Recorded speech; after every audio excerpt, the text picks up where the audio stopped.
আগামী এক সপ্তাহ আবহাওয়ার কোনো উন্নতি হবে না বলে জানালেন আলিপুর আবহাওয়া দপ্তরের বিজ্ঞানী ডক্টর সৌরীশ বন্দ্যোপাধ্যায়।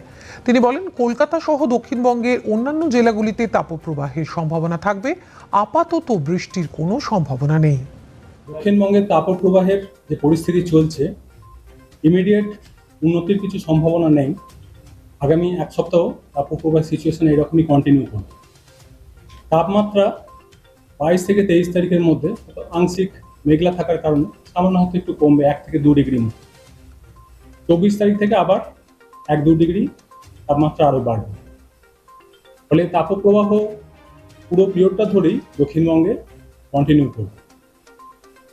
24 তারিখ থেকে এর স্প্রেডটা, যেটা তীব্র তাপপ্রবাহ, সেটা আরও কিছুটা বাড়বে। 22 তারিখে যদি বলা হয়, তীব্র তাপপ্রবাহের সম্ভাবনা থাকছে মেনলি উপকূলের কাছাকাছি পূর্ব মেদিনীপুর, দক্ষিণ 24 পরগনা, সেই সাথে পশ্চিম বর্ধমান।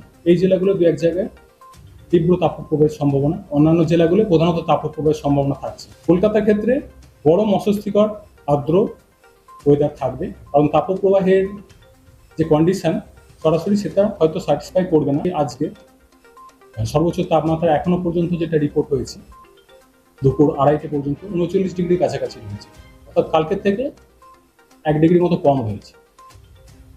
24 তারিখ থেকে আবার তাপমাত্রা আরও কিছুটা বাড়বে। কলকাতার ক্ষেত্রে 40-41 ডিগ্রির কাছাকাছি তাপমাত্রা আবার পৌঁছে যায় কলকাতা পার্শ্ববর্তী অঞ্চলে।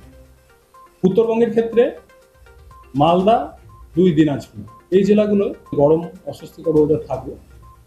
24 তারিখ থেকে আরেকটু তাপমাত্রা বাড়বে উত্তরবঙ্গের এই যে জেলাগুলো রয়েছে, মালদা, 2 দিনাজপুর, এই 3টে জেলায় 24 তারিখ থেকে 26 তারিখ তাপপ্রবাহের সতর্কতা থাকছে।